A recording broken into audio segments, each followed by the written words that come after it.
Hey guys, be sure to like and subscribe. Today I want to talk about a subject that kind of affects almost all of us expats over here. Not all of us, but quite a few of us over here. I want to read this email that somebody had sent me and then briefly talk about it because I thought this would make a good vlog today.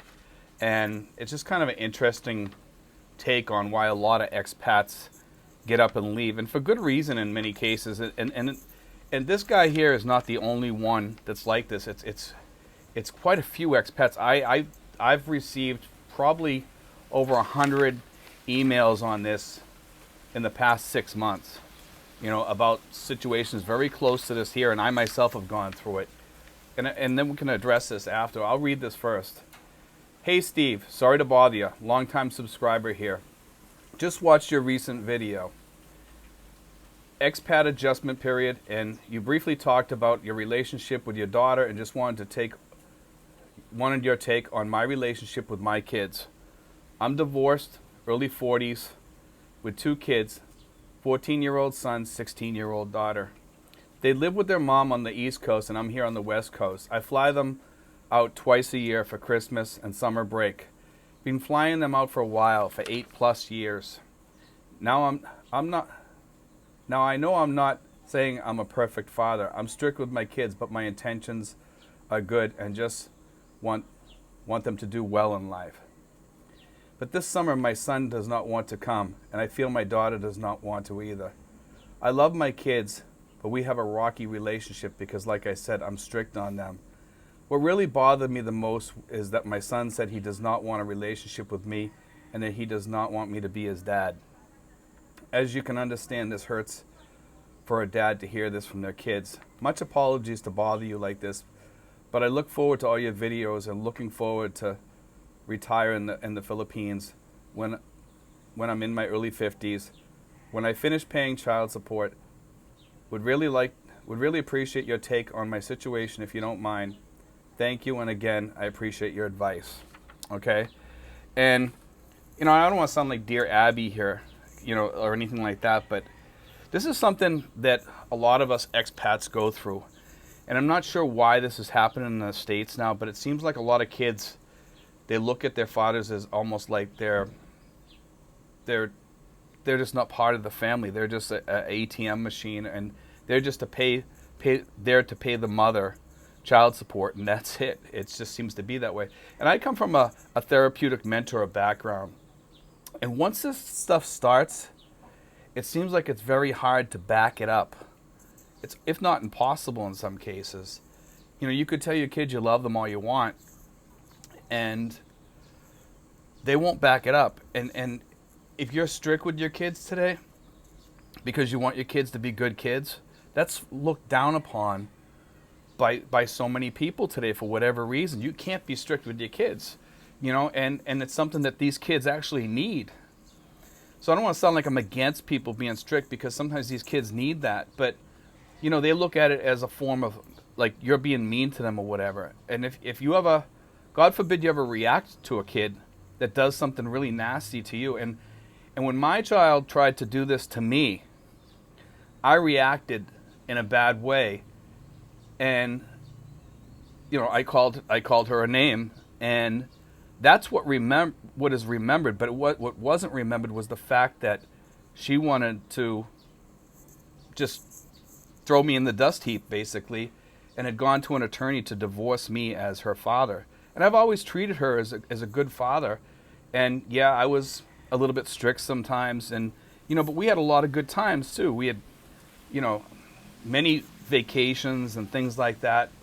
But I know mothers tend to brainwash their children or whatever, and I'm not sure if it's the mother in this case, or whether it was other kids, or it could be a guidance counselor or a teacher or whoever.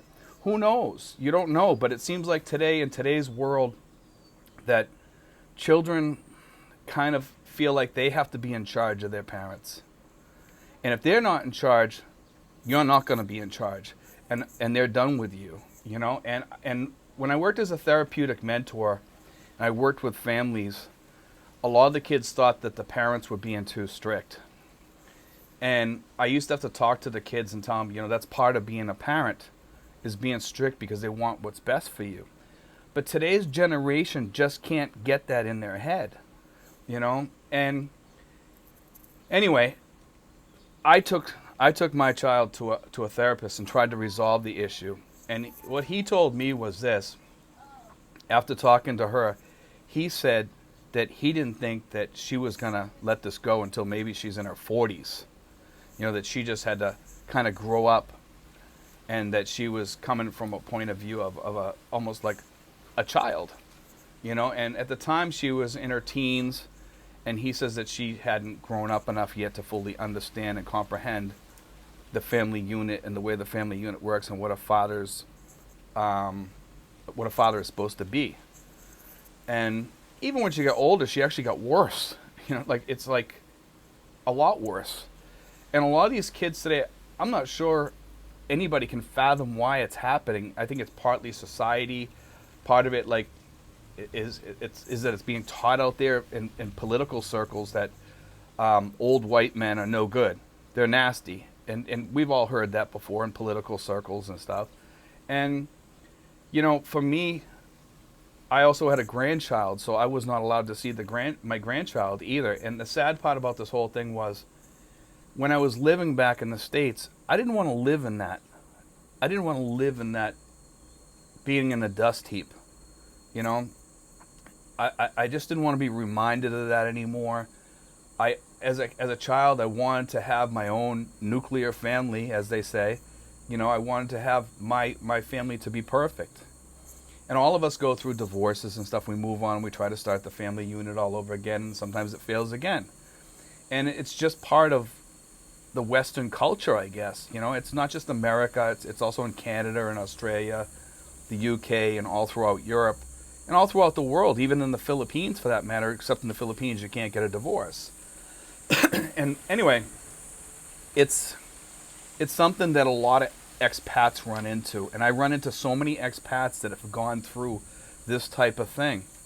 And what they want to do is they look at the Philippines as a way to move past that. And I don't blame them, because the Philippines is a great place. If you come over here to get married and you stay here and you don't bring them back to the States, because otherwise they're just going to pick up that same Western culture back there and become part of that problem again. And sometimes they don't, and sometimes you get lucky, you know, and it's almost a miracle if they make it through that and don't pick up that bad part of Western culture. But a lot of Filipinos don't pick it up, and some do. It depends on the circles that they get into. And a lot of these women get into really bad circles, and they start hanging out with that. And that's what happened with my ex-wife, you know, was that she got into some of those circles, and I could see all her friends going through divorces and stuff like that. And it wasn't a good thing. I mean, I just wanted to have a decent family, a loving family, and be there for them for the rest of my life, and have a tight family. It's very tough to have a tight family in the Western culture. It's just very, very tough.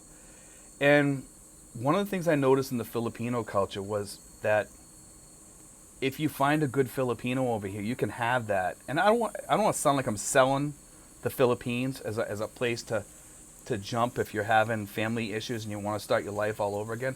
But it is a good place.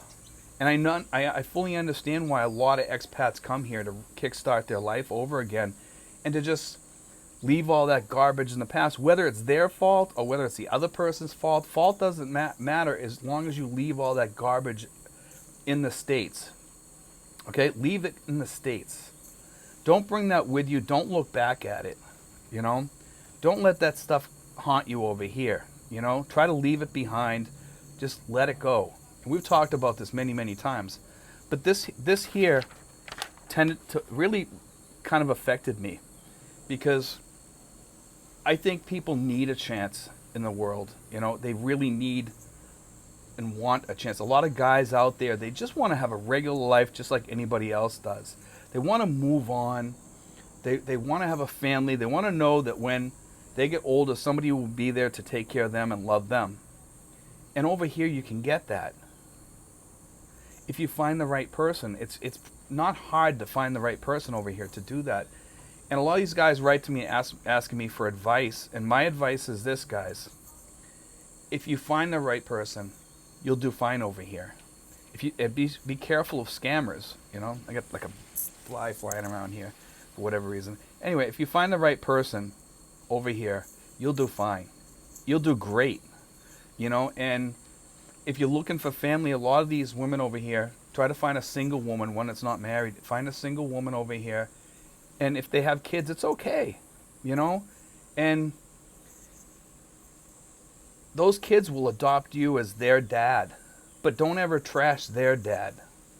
Remember that. Don't ever trash their dad, because otherwise you're making that cycle. Try to be a good stepdad and tell them love their dad too. I don't tell my daughter here that she shouldn't talk to her dad. She doesn't talk to her dad for her own reasons, and I just leave it at that. But I never tell her not to talk to her father, you know, because I wouldn't want somebody telling my kid that. You know what I'm saying? It's just not a good thing to do. You know, it's selfish. You know, and remember, that guy out there, despite the stories that you hear, some of those stories might not be true, because sometimes you don't get the whole story. Maybe there's a part of the story that's missing. Just like in your story, sometimes the story gets told about you and a good chunk of that story goes missing. Remember that, you know, because in my situation, I always felt like I was a good father. Yeah, I reacted once bad by, you know, calling her a name or something, but for what she had done, and even the therapist had said this, did you expect him to have a good reaction? You know, but that's what they remember. They don't remember what they did to you to get that reaction. They want you to apologize to them first before they'll apologize to you, if they even apologize. You know, and we as kind of victims, you know, we're kind of victims in our own way, and some of us are a little bit, might be a little bit at fault because maybe we're too hard or whatever, but, you know, for our own reasons, because, you know, we were brought up in a life where the teachers could whack you once in a while, because I got whacked by teachers a couple times. I mean, on the back of the head, you know, things like that. But today that can't happen. Instead, you know, if a parent yells at you or gives you a whack in the butt or something like that, they're taking you before child services or whatever, and, you know, they're trying to take you up on charges. You know, you can't even correct your kid nowadays, barely.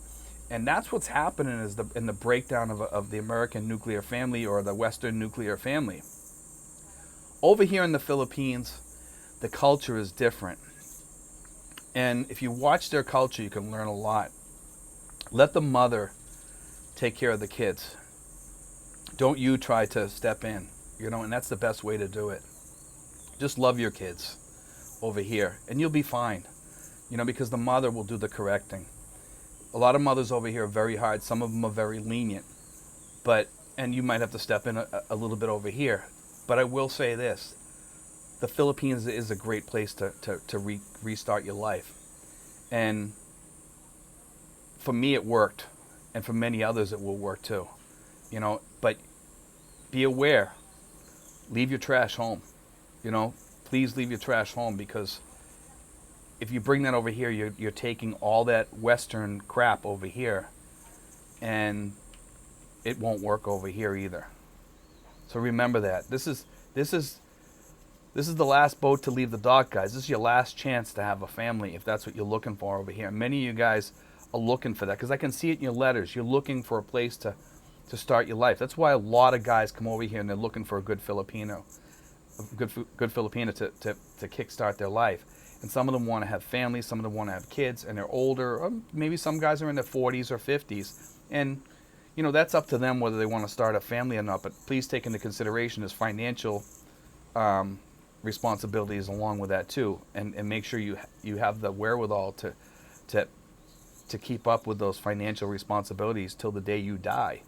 You know, because if you're going to have kids over here or a wife, you also need to look out for them too.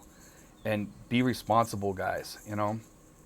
But as far as this goes, guys, this is the place to fix it, you know. But leave all your bad luggage on the tarmac from whatever place you come from. Leave it back there, and you'll be fine over here. You'll do well.